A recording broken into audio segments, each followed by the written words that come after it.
کیا میں جانتا ہوں کہ امام حسین علیہ السلام نے یزید کے خلاف قیام کیوں کیا؟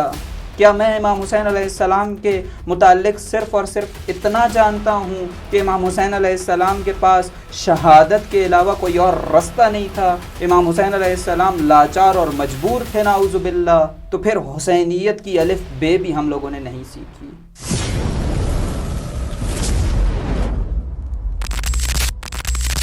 بسم اللہ الرحمن الرحیم۔ تاریخ بشریت میں بہت سے واقعات اور حوادث پیش آئے۔ ان حوادث میں سے کچھ حوادث ایسے تھے جو صرف اور صرف اپنے زمانے پر کچھ اثرات مرتب کرتے ہیں اور پھر اس کے بعد تاریخ کے صفحوں میں گم ہو جاتے ہیں، لیکن کچھ حوادث ایسے ہوتے ہیں جو اپنے زمانے پر گہرے اثرات مرتب کرتے ہیں اور بعد والے زمانوں اور ادوار پر بھی ان کے اثرات گہرے اور عمیق ہوتے ہیں۔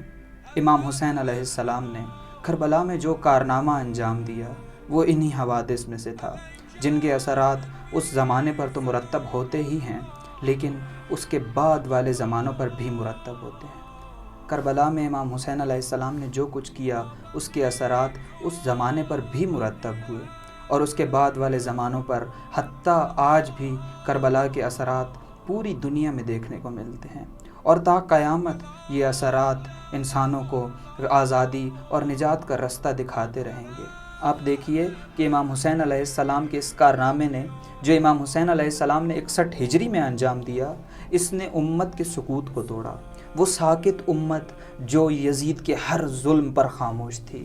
وہ ساکت امت جو دیکھ رہی تھی کہ رسول اکرم صلی اللہ علیہ وآلہ وسلم کی سنت کو پامال کیا جا رہا ہے، وہ امت جو دیکھ رہی تھی کہ خداوند عالم کے اصولوں کو، خداوند عالم کے دین کو منہدم کیا جا رہا ہے لیکن خاموش تھی، اس امت کے سکوت کو حسین ابن علی کے اس کارنامے نے توڑا۔ اور آج اس دور میں اب دنیا کے بڑے سے بڑے رہبر کو اٹھا کر دیکھ لیجئے، آپ دنیا کے بڑے سے بڑے آزادی طلب اور حریت پسند انسان کو اٹھا کر دیکھ لیجئے، وہ یہی کہتا ہوا نظر آئے گا کہ میں نے جو کچھ سیکھا وہ حسین ابن علی سے سیکھا۔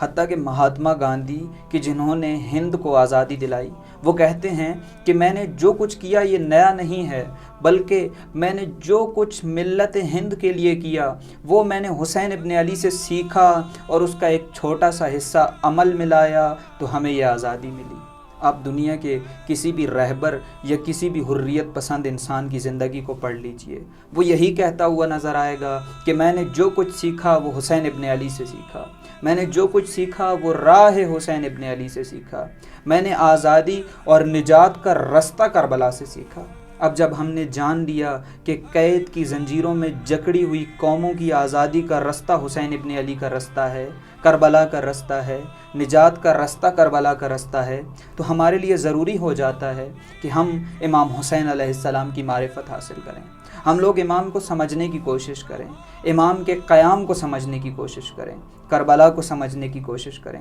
امام حسین علیہ السلام کی سیرت کو سمجھنے کی کوشش کریں، تاکہ ہم اس رستے پر چل کر اپنی انفرادی اور اجتماعی زندگی میں آزادی حاصل کر سکیں۔ لیکن اس مقام پر اس نقطے کی وضاحت بھی ضروری ہے کہ ہم امام حسین علیہ السلام کی کتنی معرفت رکھتے ہیں۔ میں جو اپنے آپ کو شیعہ حسین ابن علی کہتا ہوں، میں حسین ابن علی سے کتنا آشنا ہوں؟ میں جو حسینی ہونے کا دم بھرتا ہوں، جو حسین ابن علی کے لیے ماتم کرتا ہوں، روتا ہوں، مجھے حسین ابن علی کی کتنی معرفت ہے، میں نے حسین ابن علی کو کتنا پہچانا ہے۔ کیونکہ اگر ہم چاہتے ہیں کہ ہم حسین ابن علی کے رستے پر چلیں تو ہمارے لیے ضروری ہے کہ ہم معرفت حسین ابن علی کو حاصل کریں اور اس رستے کو پہچانیں تاکہ اس رستے پر چل سکیں۔ اب آئیے جانتے ہیں، کیا ہم امام حسین علیہ السلام کے متعلق صرف اور صرف اتنا جانتے ہیں کہ حسین علیہ السلام ہمارے تیسرے امام ہیں اور یزید نے ان کو بہت ہی بے دردی اور بے رحمی کے ساتھ کربلا میں شہید کر دیا؟ کیا میں امام حسین علیہ السلام کے متعلق صرف اور صرف اتنا جانتا ہوں کہ امام حسین علیہ السلام سے یزید نے بیعت کا مطالبہ کیا اور چونکہ امام حسین علیہ السلام نے یزید کی بیعت کرنے سے انکار کر دیا تو امام حسین علیہ السلام کو کربلا میں گھیر کر امام حسین علیہ السلام کا محاصرہ کر کے امام حسین علیہ السلام کو شہادت تک پہنچایا گیا؟ کیا میں امام حسین علیہ السلام کے متعلق صرف اور صرف اتنا جانتا ہوں کہ امام حسین علیہ السلام کے پاس شہادت کے علاوہ کوئی اور رستہ نہیں تھا؟ امام حسین علیہ السلام لاچار اور مجبور تھے، نعوذ باللہ۔ کیا میں جانتا ہوں کہ امام حسین علیہ السلام نے یزید کے خلاف قیام کیوں کیا؟ اگر میں یہ جانتا ہوں کہ امام حسین علیہ السلام نے یزید کے خلاف قیام اس لیے کیا تاکہ وہ دین کو بچا سکیں، تو اب یہاں پر سوال یہ ہے کہ اس دین سے کیا مراد ہے؟ اس دین سے مراد صرف اور صرف نماز، روزہ، حج اور زکوٰۃ تھا۔ اگر آپ یہی جانتے ہیں تو جان لیجئے کہ اس دور کے لوگ نمازیں بھی پڑھ رہے تھے، روزے بھی ادا کر رہے تھے، زکوٰۃ بھی دے رہے تھے، حج بھی انجام دے رہے تھے۔ پھر دین کا وہ کون سا جزو یا حصہ تھا جس کو بچانے کے لیے حسین ابن علی نے قیام کیا؟ اگر ہماری معرفت حسین ابن علی کے متعلق اتنی محدود ہے تو پھر حسینیت کی الف بے بھی ہم لوگوں نے نہیں سیکھی۔ ہمیں سیکھنے کی ضرورت ہے، ہمیں جاننے کی ضرورت ہے، ہمیں حسین ابن علی کی معرفت حاصل کرنے کی ضرورت ہے۔ اب اس مقام پر مجالس کا مقصد اور ہدف بھی واضح ہو جاتا ہے کہ ہم یہ جو مجالس انجام دیتے ہیں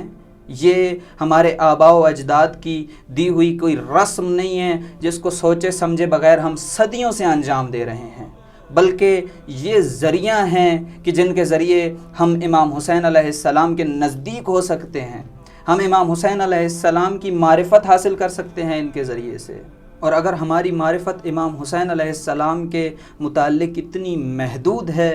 تو پھر ہمیں ضرورت ہے کہ ہم اپنا محاسبہ کریں، اپنی زندگی پر غور کریں کہ ہم کس طرف جا رہے ہیں۔ وہ کون سا رستہ تھا جو حسین ابن علی نے ہمیں سکھایا تھا اور کس رستے پر ہم چل رہے ہیں؟ کیا ہم اس رستے پر چل رہے ہیں جو حسین ابن علی نے ہمیں سکھایا تھا؟ جب امام حسین علیہ السلام کے رستے کو ہی ہم نہیں جانتے، جب امام حسین علیہ السلام کی معرفت ہی ہمیں نہیں ہے، تو پھر ہم کیسے حسین ابن علی کے رستے پر چلیں گے؟ انشاءاللہ ہماری کوشش رہے گی کہ محرم الحرام میں جتنی ہماری توان ہے اس کے مطابق آپ کی خدمت میں ان مطالب کو پیش کر سکیں تاکہ ہم سب ساتھ مل کر امام حسین علیہ السلام کی معرفت حاصل کر سکیں اور اس رستے پر چل سکیں جو امام حسین علیہ السلام نے ہمیں سکھایا ہے ہماری نجات کے لیے۔